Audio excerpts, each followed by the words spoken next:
when I started as a teacher, new teacher also, there were a lot of trials and errors I had to do to master a certain level of technique. In fact, the studies show that 95% of the new faculty members take up to 4 to 5 years by trial and error to become a fully productive and effective in teaching. And especially in teaching, those who are making the errors, that is the teachers, are not the ones paying for them. That is for their students, right? So for our mistakes, let our students not pay. And that is another inspiration for designing this session. Namaste. Thank you for joining this course module, Joy of Teaching through Interactive Educational Methods. This is a postgraduate level course also for teaching fraternity. The course sessions are intended for also teaching fellows, faculty, new teachers entering into the higher education for teaching purposes and who are interested in enhancing their teaching, whether it is engineering or sciences, STEM, as a part of their future career. The purpose of this course is to expose the students to methods used in higher education. Although I am from engineering field, a lot of these techniques used here would be applicable to STEM courses. So if you are from sciences, mathematics, biology, any other background, stay tuned. We will cover the interactive techniques here that will be useful to enhance the joy of teaching in your class. So welcome. We will cover various modules in this course to provide overview of 7 good principles of teaching. A lot of the material coming there from Swinicky and Makichi textbooks. We will go into the countdown when you are preparing for a course for the first time. How would you, when would you start, how would you start, what are the do's, what are the don'ts, and so on. Then we will move into teacher as a guide on the side and not as a sage on stage. So how would you facilitate discussions in your role as a side on the, as a guide on the side. We will also look into experiential learning opportunities, laboratory instruction, what are the some don'ts, the dreaded discussions. We will also then cover topics on motivation in the college classroom. Different students have different challenges in learning. We will look at Lewis articles there using mid-semester feedback as well as responding to it, not just collecting that feedback, but responding to it. And we will look at giving formative feedback as a good practice.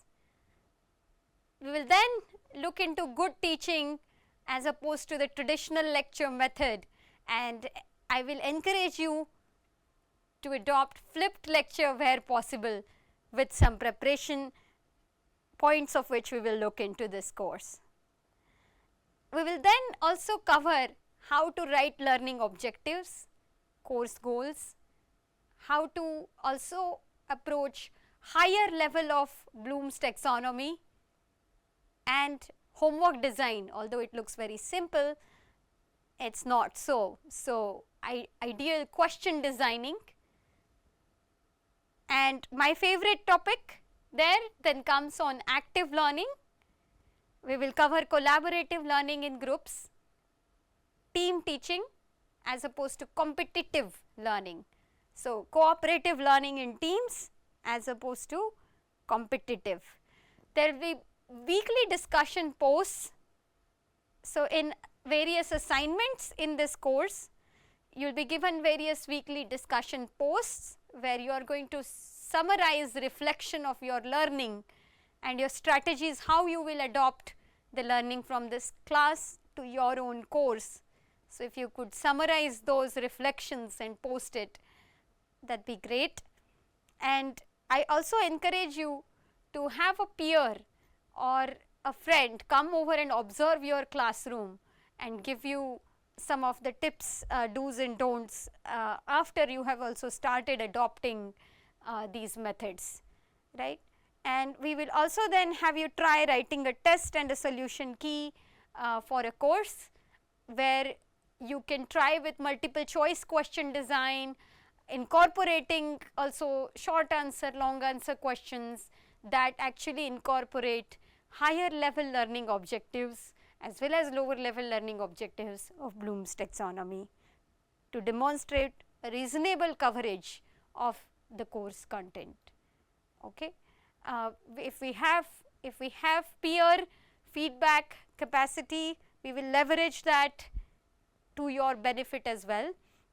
And lastly, although it is not a part of this course, unit of instruction design, I encourage you to think of adopting all the materials in this course into a small 1 unit of lecture. Not all can be fit in, but whatever parts you want to adopt, design 1 lecture and report what worked for you and what did not. So, that 1 lecture, 1 class we are calling as unit of instruction design. Okay. So, once again, welcome. My introduction, who am I as a teacher in this course? My name is Dr. Rucha Joshi. I am a faculty in Biosystems Engineering and Engineering Education at Plaksha University, Mohali, Punjab. And my prior training, past experiences involve teaching at University of California, Davis, UC Davis. I was also before that a postdoctoral researcher at Purdue University, West Lafayette, Indiana, and I finished my PhD in biomedical engineering also at Purdue University, USA. Before that, I had my master's degree from Vanderbilt University, and my bachelor's though was from India, Shivaji University. So, I have had undergrad education experience in India and postgraduate experience where I was exposed to these wonderful teaching methods that I am trying to bring to this course. My research interests are in a big spectrum. So, I am a tissue engineer. So, I work on biomaterials, especially natural fiber materials like silk fibroin, collagen, keratin for drug delivery. I also apply design thinking lens, human centered design to approach challenges in teaching engineering. So, I am a tissue engineer by training, and I also work with multifunctional biomaterials for drug delivery purposes. My training in engineering education has also leveraged my initial interest in human centered design thinking to approach challenges in teaching engineering. So, we have been developing also AI based methods, chatbots to help teachers adopt evidence based teaching practices to their classes. And I also work with visually impaired students for assistive technology, how to make learning immersive, experiential for visually impaired students in our STEM education K through 12 level. My other interests in education lie in metacognition, reflection, how to facilitate active learning in higher education, and so on. So, I would like to also highlight that my training has resulted into a couple books, one of which was collagen biographs for tunable drug delivery, which I am thankful to my family for a support that they are allowing me to be stepping on both biomedical engineering and engineering education field, thanks to support by my husband Dr. Shashank Tamaskar and my 6-year-old daughter Anvi. By the way, this is a photo from our trek in Lausanne. I had visited for a conference for engineering education methods, how we can enhance it, what are the opportunities in India, and so on. Now, you might be wondering, why am I showing this photo, this a lot of personal details also, right? Well, I'll come to that. Let me welcome you again for any joiners. The reason that we are keeping it interactive in this manner is because today's module we are going to cover in snippets as an introduction what is a format of an active learning in a class and how to motivate your students towards it. So, the materials that I am incorporating in this module are inspired by National Effective Teaching Institute instructors, Professor Matthew Oland, Professor Susan Lord, and Professor Mike Prince from renowned universities in United States, which I was fortunate to attend their session as a learner. So, when they also introduced a lot of aspects around what activities they were interested in sharing. They were trekking, they were interested in going into zoos, safaris, some of them were into cooking, biking, and so on, right? And that immediately opened up as a participant a relevance to the instructor, right? They felt that, okay, these instructors are not just robots talking here about pedagogical techniques, but they connected us as participants through relevance to, oh, they like trekking, they like going to zoos, or they like biking just like me, right? So, to facilitate the social presence in your class, lesson 1 here, or tip number 1 I am starting with today's class is to please prepare a slide you could use to introduce yourself to your students through some activities that you are also liking, enjoying, so that that personal rapport is immediately built from day 1. Okay.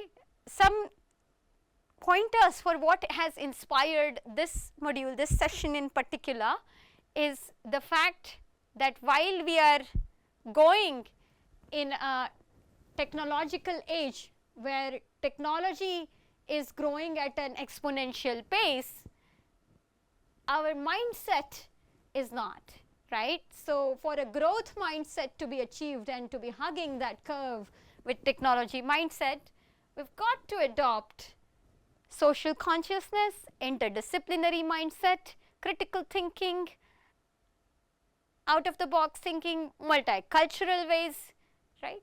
And so, all of that has to also grow in that exponential manner, and if we were to facilitate this kind of growth mindset in our students, we need to be interactive in our teaching as well, right. So, the way to change this curve is through changing our pedagogy style, our method of teaching, by making it interactive, by making it more active learning in place, right. So, I would be it would be a remiss if I don't incorporate any of these active learnings in today's session. So, we will be having a certain questions in between which you'd pause and answer, and we'd be also having certain polls and opportunities for discussion further, right. Okay. This is another inspiration point for designing this module. In India, especially, a lot of engineers, lot of graduates in sciences, in other fields, while they are being produced in plenty at scale, there is a big barrier there between the job. A lot of companies say they are lacking the right skills, and I would like to add from the previous slide, they are also lacking the right mindset, right. Teamwork, for example, valued one of the number 1 skills by a lot of industries, right. Are we incorporating these in our classroom pedagogy, in our teaching styles? Then how are we going to help them achieve that much coveted jobs, right. Another point, I totally empathize with you when I started as a teacher, new teacher also, there were a lot of trials and errors I had to do to master a certain level of technique, right? In fact, the studies show that 95% of the new faculty members take up to 4 to 5 years by trial and error to become a fully productive and effective in teaching. And especially in teaching, those who are making the errors, that is the teachers, are not the ones paying for them, that is for their students, right? So for our mistakes, let our students not pay, and that is another inspiration for designing this session.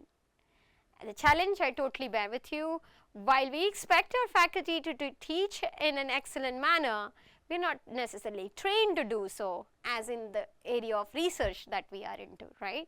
So here is my little effort to give you some of the excellent rated teaching practices into your hands as tools to use your decision on when to apply what, right?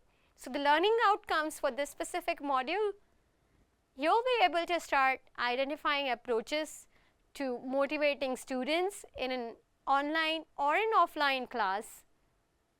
If you're teaching in K through 12, no worries, a lot of these techniques also are adoptive in an equal manner for an in-person class. You will be able to define active learning both in a face-to-face as well as in an online manner. You will be able to develop plans for successfully adopting active learning in your own online or offline classes, and you will be able to identify at least 2 strategies to make your class, whether it is online or offline, more inclusive. So with that, I also ask you, perhaps you would share with me what were some of your experiences of teaching or learning in COVID-19. The 2 years that were very hard on us, how was teaching or learning if you were a student at the time or if you were a teacher at the time? How was it? Take a minute to write down your answer. Okay, so I think you might be resonating with a lot of the answers I have here, like loss of visual cues that did not give that it's a class sense, right? It did not feel like a class. There's a loss of community feeling which inhibited collaboration between our students and reduced any external motivation that we had for teaching or going to a class. There was very less opportunity for students to ask short, clarifying questions, and there were very less options to connect with students as a teacher in a personal rapport, but it gave us new ways to also connect with students. So we did not stop with the technology, the reactions, the discussions, the chats. We still use them to connect in new ways with our students, isn't it? Research from spring 2020 actually also shared what the students felt on the other end going through that lack of personal rapport, right? Most students describe negative emotions and their opinions. Here's few quotes. They talked about feeling bored or restless. They talked about becoming sad and lonely. They felt overwhelmed after moving to a remote learning. They were like pretty much on their own, so they felt like, I don't know how to scaffold my learning, right? With peers, you feel that support was not there. Unmotivated, the challenges including getting a schedule of what work needs to be done, right? So these were the hard things when the students were thrown on their own without having any connection, and we'll come to this point of how this kind of a connection actually serves as a factor for increasing student motivation. But first things first, we're talking about this extrinsic motivation. Oftentimes, you might have also seen few students lost out in the class, right? Have you ever asked perhaps, are they hungry? Are they cold? Are they secure? Are they right on the emotional level? Not really, right? And so that was takeaway number 2, Maslow's pyramid actually talks about the hierarchy of needs here. So, before going to motivate the students to learn about any of the class topics, can we please just do few quick checks on them? Are they not hungry? Are they not cold? Are they secure? Are they in the right frame? Are they feeling self-respected? Are they in that right top triangular frame for self-actualization, to become that individual what is most fitted for learning, right? So, if we want to take them there, we must first check, are they meeting these? Otherwise, they will be in that bottom layer, and we will be teaching, we will be expecting them to be here, and this is the gap. That is why they are staring in the blank, or they are dozing off, or they are not simply there in the mental framework, right? So, talking of a little bit about the motivation here, we will explore this in detail later. There is basically 3 different points that serve as the pillars of something we call as self-determination theory. If we give student an opportunity to practice their skills enough, then their self-efficacy belief would increase. So, competence relates to, am I giving students a chance to practice and feel good about themselves, saying, okay, I could do this, I could solve this problem, I am good at it, right? So, that is going to motivate them to solve more such further problems or redo that. So, that is number 1. Second pillar for self-determination theory, enhancing motivation, is autonomy. So, giving students a choice to continue what supports their motivation, right? So, giving students a choice, and okay, maybe there are 2 hard level problems, could they pick one of them, right? Or could they pick which lesson do I read this paragraph or that paragraph in my English reading, right? So, giving them the choice is going to increase their motivation, their proactiveness to learn more. The third part is relatedness. That is going to talk about their connection with other students. So, do they feel related with also another student, another peers, right? Are they enjoying learning there, or are they just feeling related with the textbook, right? They are reading, so they are looking into the content, and that is it, that is the connection. Or maybe they are talking to you as a teacher, and that is it, they are connected to you. So, there is a student teacher relatedness, there could be a student content relatedness, that is with the textbook, and there could be a student to student relatedness, right. Typically, the hardest part is to foster the student-student relatedness. The other 2, student teacher and student content, are easier to be done, right. So, we will also share with you some steps, some do's that can help you with adopting these 3 pillars in your own class. So, if I were to go through some of these motivation circles, I have prepared some notes for you. Please look at these as seed ideas to implement and enhance motivation in your own class. Okay. So, the first circle there, we looked at competence. So, my question to you would be here, how do you make sure that students are able to do what you ask of them, right?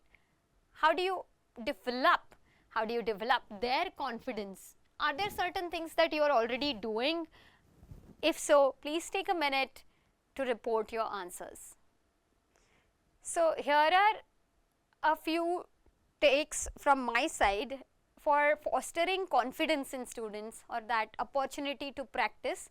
We could have simple things done, like maybe just keep an assistant or one of the students to monitor the discussions in the class when you have given them an activity.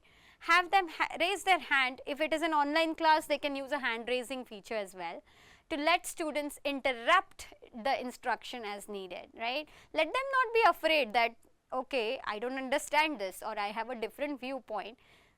If we keep them down, if we don't give them that chance, then they will not feel confident, they will not feel competent. So give them a chance to ask more questions, to interrupt the instruction.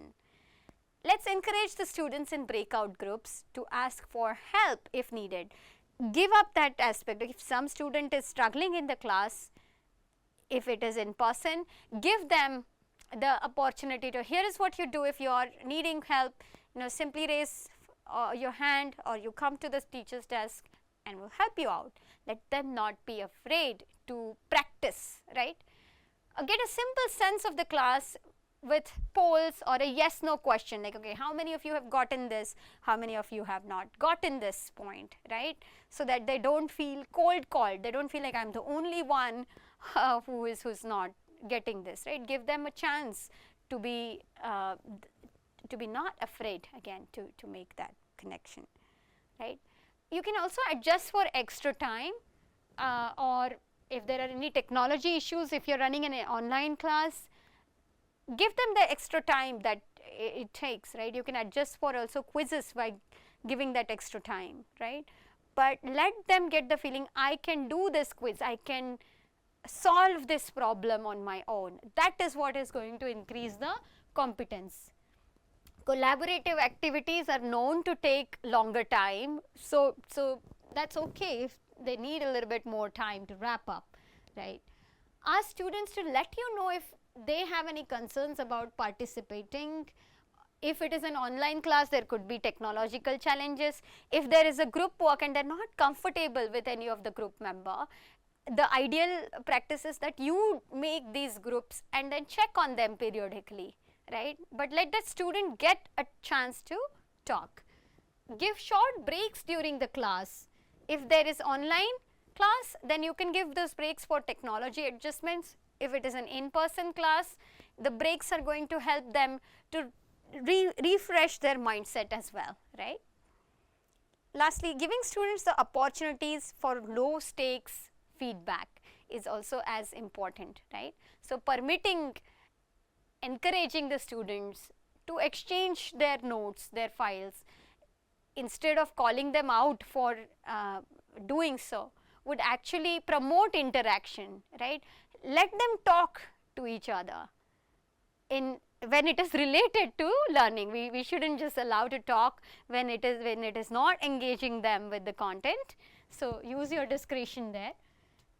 I would also advise to use frequent quizzes, other assessments to gauge student preparedness to move on. And we would require students to meet with you as a teacher weekly or in small groups, so that you're checking on them in that formative manner. Are they actually learning or not, right?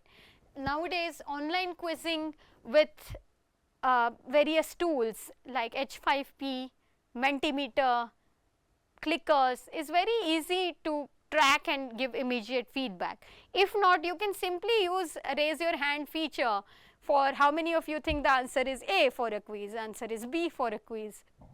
But let them actually not feel that, okay, they are alone and something is going wrong. If there's 3 other students who have messed up, who have given a wrong answer, that's okay. They will not be afraid to try it again, right? So the point there is to create opportunities with low stakes feedback for making them practice, making them competent, right? Also, this requires providing more structure. So if you can plan your assignments in a scaffolded level, so various levels of hard to easy questions, and have them do the easy questions first, that will check on, okay, I can do this, and that is what is going to motivate them to be doing more and more harder and harder questions, right? So that's number 1 instruction. Second one is to have them open up to the things that are probably seemingly easy to me, which is probably a misconception that is leading. For them it is a new thing, right? So have them clearly laid instructions for reporting to you if there is something that is not clear, right? So it's something like a muddy point analysis at the end of the class, giving them that simple note on what what is one thing that is unclear from today's class, that will help out to you. Have students help you to keep a schedule of due dates. You can ask them, do you think you want it due on this day at this hour? If not, take their opinion into mind. Let them feel in charge as well. That is what is going to increase their motivation, right? Assigning small activities with small deliverables before each of your weekly meetings, or before if you're in a class, if you're meeting weekly with them, giving a small paragraph to read out before coming to the class, that kind of helps them to engage. Maybe you can talk to them and say, discuss this one paragraph with peers and then come back, right? So that can happen to increase the motivation level, right? So for the next part, I would like you to report based on this first circle of competence. Write down what are the 3 things that you will start or continue doing related to competence, increasing competence. Okay, what are the 3 things that you would do to increase competence in your class based on the various pointers that we discussed so far.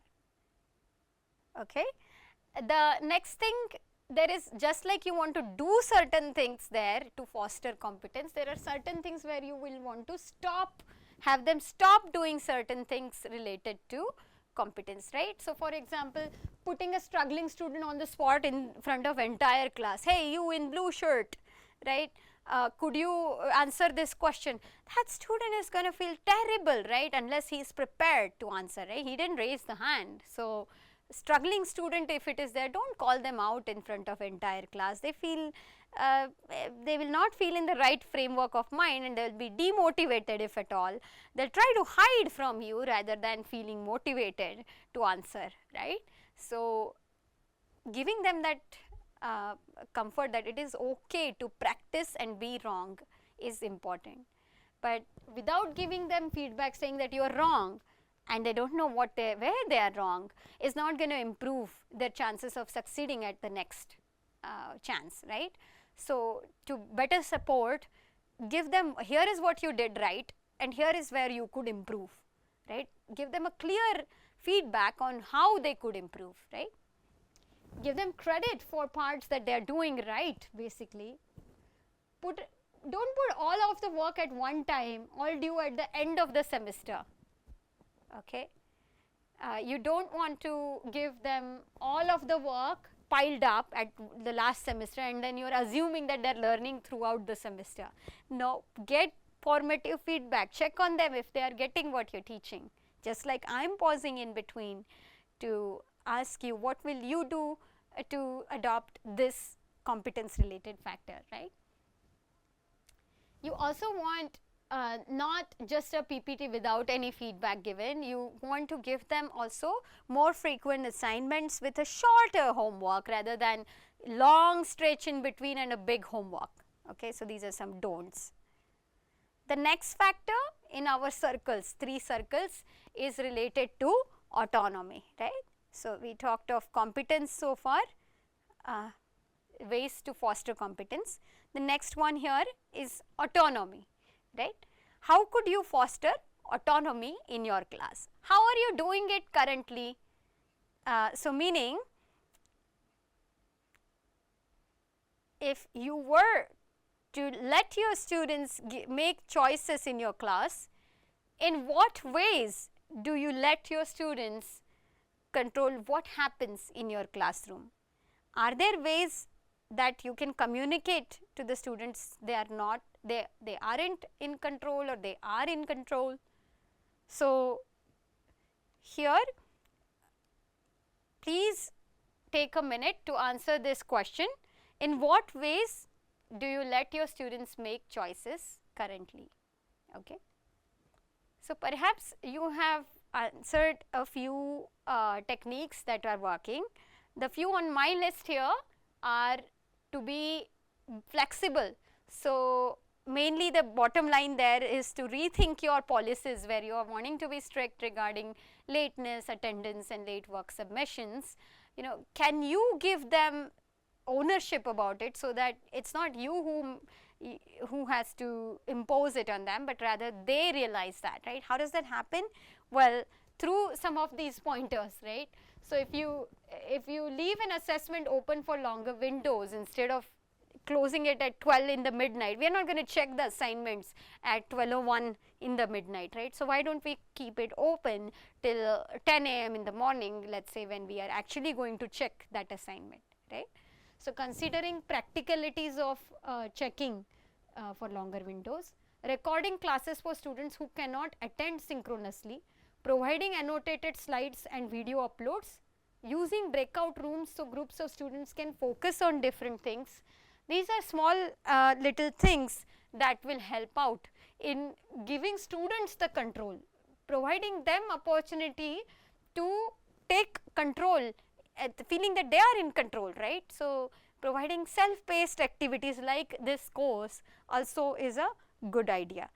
Other idea is to provide good choices for an assignment to make it something personal or interesting. You want to have them write an essay, make them write their own personal narrative, right? You could have problem sessions that are going through various levels of problems. They let them have a choice of solving between the two hard problems, providing extra problems as a homework and letting students choose, right? Considering contract based grading, letting students have a choice to grade their distribution, right? And then if it is a multiple choice, you can have a peer grade another students, right? So feel motivated. Allowing students to give you some questions and telling them, I will adopt out of this 10 questions that each of these 10 students have given, I will be happy to adopt at least 5 of this. It will motivate them to study harder because they have designed it, right? Being responsive to students to give them control is also equally important.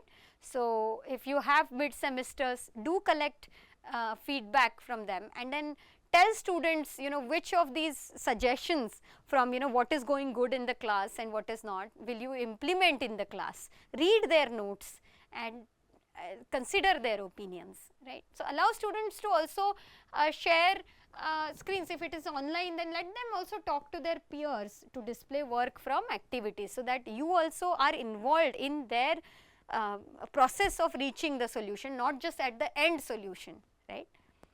Have students give periodic presentations in your class. That will also make them in charge, autonomous, and okay, I have a choice of presenting the information that I have learned, right? So we have discussed various pointers here for fostering autonomy.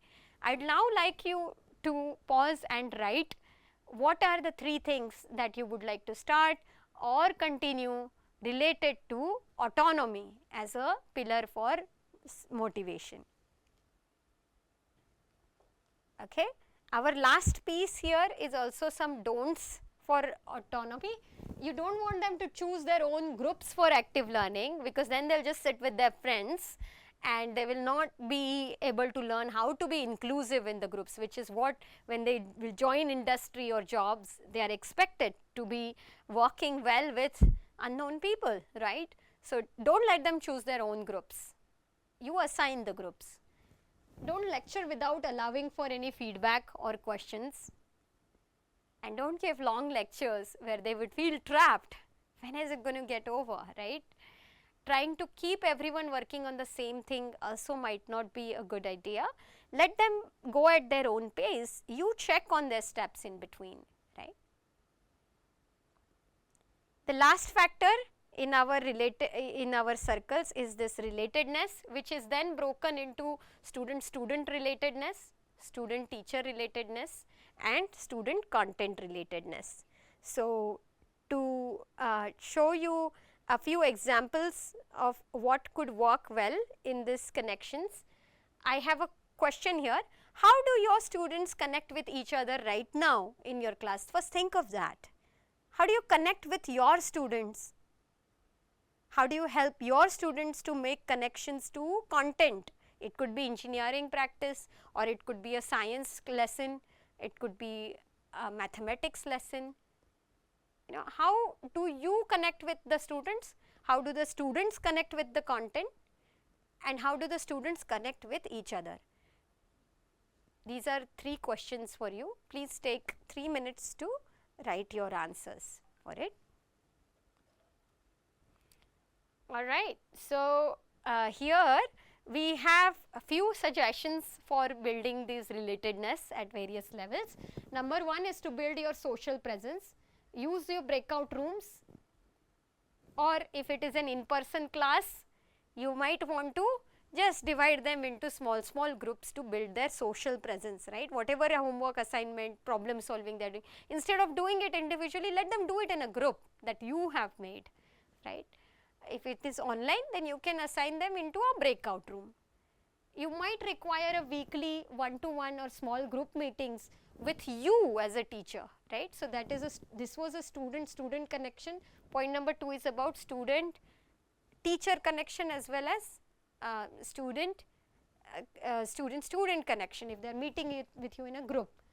You want to create maybe student learning groups. My teacher called them basically intellectual neighborhoods. So, if we have these small intellectual neighborhoods, you know, and have them give any desired names to it, it will foster student learning in a group.